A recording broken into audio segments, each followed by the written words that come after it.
È successo tutto in pochi istanti.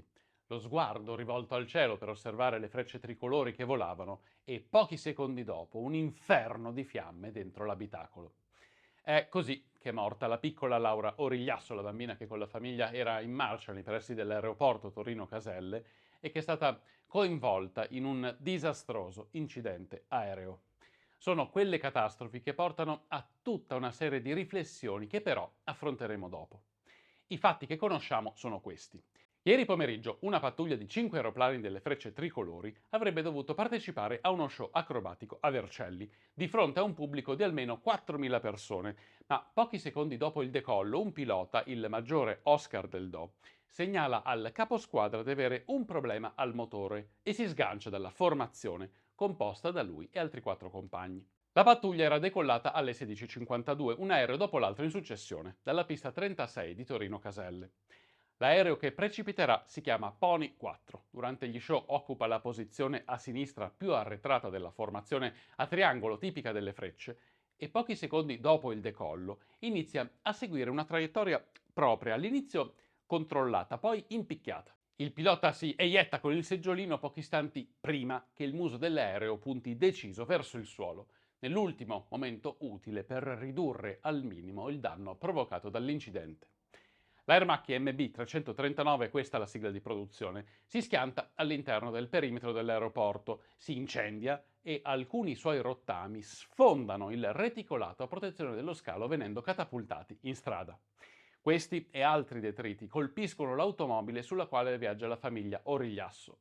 Nello schianto perde la vita la piccola Laura, mentre si salvano per miracolo i due genitori e il fratellino, che hanno riportato numerose ferite da ustioni, ma per fortuna non sono in pericolo di vita. Il maggiore Oscar Del Do è salvo, ma è ancora ricoverato in ospedale.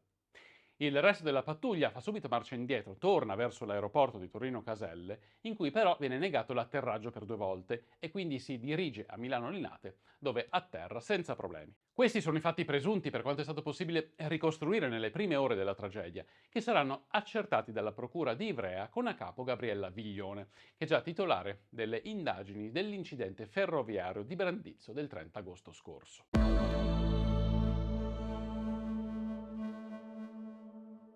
Le ipotesi sulla ragione dello schianto che sono emerse in queste ore sono principalmente due.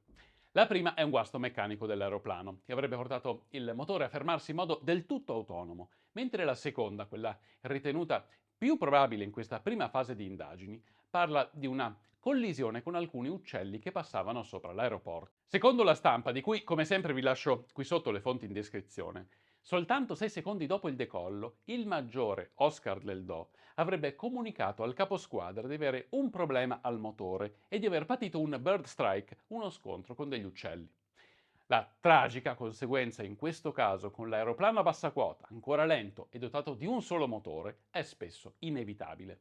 Lo ha spiegato al Corriere della Sera il comandante Simone Pagliani, pilota delle Frecce Tricolori dal 2002 al 2009, oggi è un pilota civile, che conclude come l'unica scelta in questi casi sia eiettarsi, non c'è nessuna possibilità di riprendere controllo del velivolo. La tragedia ha raccolto il cordoglio delle istituzioni e in genere dell'Italia e durante la finale degli europei di pallavolo giocata ieri a Roma fra Italia e Polonia, presenziata anche dal Presidente della Repubblica Sergio Mattarella, è stato osservato un minuto di silenzio in ricordo della piccola Laura. Come sempre accade in questi casi, si è alzato un coro di polemiche da parte di diversi schieramenti politici, evito di fare nomi perché non mi piace fare propaganda, che chiedono l'immediata destituzione della squadriglia di piloti acrobatici. Visto che la questione è sensibile e divisiva, sono andato a controllare quanti incidenti di questo tipo ci sono stati nel corso degli anni. Non tanto per fare una lista di catastrofi, ma per avere una base statistica e lasciare a ognuno di voi la possibilità di pensare con un maggior numero di dati se la richiesta di destituzione delle frecce tricolori sia fondata o meno. Partiamo dalla fondazione. Le Frecce Tricolori nascono ufficialmente nel 1961 e sostituiscono tutta una serie di stormi precedenti che si esibivano durante eventi speciali. Nelle esibizioni più numerose e negli eventi più grandi sono composte da 9 aerei in formazione più un solitario e rappresentano la formazione acrobatica più numerosa al mondo. Siamo gli unici ad avere 10 piloti acrobatici che si esibiscono tutti insieme Le frecce sono impegnate non solo in Italia, ma in moltissimi altri paesi del mondo durante le esibizioni acrobatiche e proprio durante una di queste si è verificato l'incidente più grave, quello di Ramstein del 1988.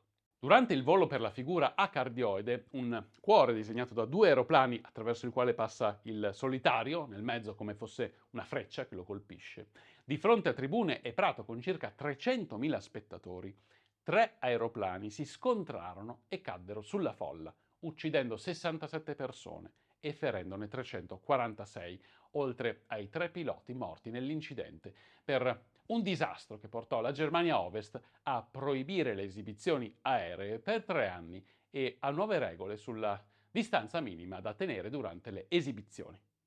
Questo fu l'incidente più drammatico, l'unico avvenuto sopra una folla di spettatori, ma non è un caso isolato. Scorrendo l'elenco degli incidenti si contano 16 piloti morti, 10 durante gli addestramenti e 6 durante le esibizioni di fronte al pubblico. E quindi la frequenza delle catastrofi è tutt'altro che irrilevante. È però importante specificare che la stragrande maggioranza si sono verificati prima del 1990.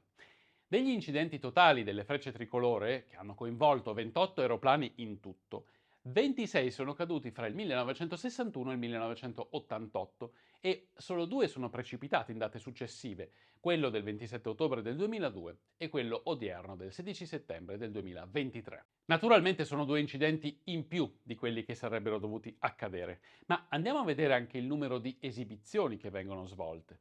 Soltanto nel 2023 le frecce si sarebbero dovute esibire in più di 60 manifestazioni, una settimana, e spesso con turni di sessioni consecutive estenuanti. Un'altra cosa da specificare è che il numero di queste esibizioni è inusuale perché il 2023 è il centenario della fondazione dell'aeronautica italiana. L'incidente di Torino Caselle a livello statistico è un caso isolato, il primo dal 2002, in un programma di volo ed esibizioni serrato. Tutte queste considerazioni numeriche non attenuano di nulla il dolore per la morte di una bambina innocente, ma credo siano significative per ponderare bene la propria opinione riguardo la dismissione delle frecce tricolori. Personalmente non ho ancora un'opinione definita certa, dopo questi eventi ci metto sempre qualche giorno per rimuginare, per raggiungere una conclusione, spesso leggendo anche i commenti della community sui video. Voi cosa ne pensate? Lasciatemelo scritto qui sotto.